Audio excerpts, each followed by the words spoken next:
Baghdad के करीब एक आदमी रहता था। सब लोग उसे बड़ा पाक और नेक समझते थे। वो हर वक्त नमाज पढ़ता, सदका देता और कुरान की तिलावत करता रहता था। लेकिन जब मौत का वक्त आया, कुछ ऐसा हुआ कि सब लोग कांप गए। जब उसका दम निकालने लगा, उसके घर वालों ने कहा, अब्बू कलमा पढ़ो, ला इलाहा इल्ला अल्लाह। मगर उसने मुंह फेर लिया। उन्होंने दोबारा कहा, अब्बू कलमा पढ़ो, लेकिन उसकी जुबान हमेशा की तरह बेंड हो गई। वो कितनी भी कोशिश करता, कलमा उसकी जुबान पर ना आता। उसके घर वाले परेशान हो गए। उन्होंने फौरन कुछ आलिमों को बुलाया। आलिमों ने भी उसे कलमा पढ़ने की कोशिश की, लेकिन वो नाकाम रहे। आखिर में आलिमों ने कहा, इस शख्स पर ऐसी कौन सी मुश्किल आ गई है कि वो कलमा नहीं पढ़ सकता।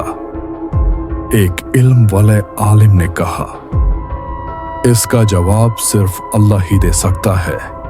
हम सब इसके लिए दुआ करें। जब वो आदमी फौत हो गया तो उसके घर वालों ने उसे दफन कर दिया। अगले दिन जब वो उसकी कब्र पर गए तो उन्होंने देखा कि कब्र में आग की लपटें उठ रही हैं। ये देखकर सब लोग डर गए और वहां से भाग गए। उन्होंने ये बात आलिमों को बताई। आलिमों ने कहा, हुमैन इसका सबब मालूम करना चाहिए। वो सब आलिम उस कब्र पर गए और उन्होंने देखा कि वाकई कब्र में आग है।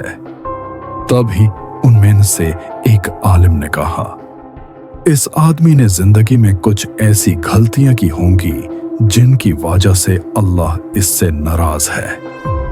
आलिमों ने उसकी बीवी से पूछा, क्या आप इसके बारे में कुछ जानती हैं?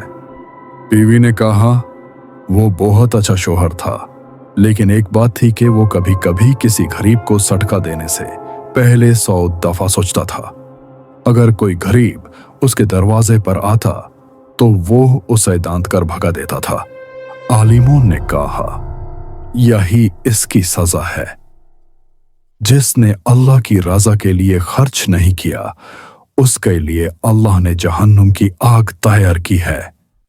आलिमों ने उसकी कब्र पर नमाज पढ़ी और अल्लाह से मुआफी मांगी। जब उन्होंने दोबारा कब्र देखी तो आग बुझ गई थी और कब्र ठंडी हो गई थी। इस वाकये से हमें यह सबक मिलता है कि हमें अपनी जिंदगी में अल्लाह की रजा के लिए खर्च करना चाहिए और किसी गरीब को कभी भी बेमुरव्वत नहीं करना चाहिए।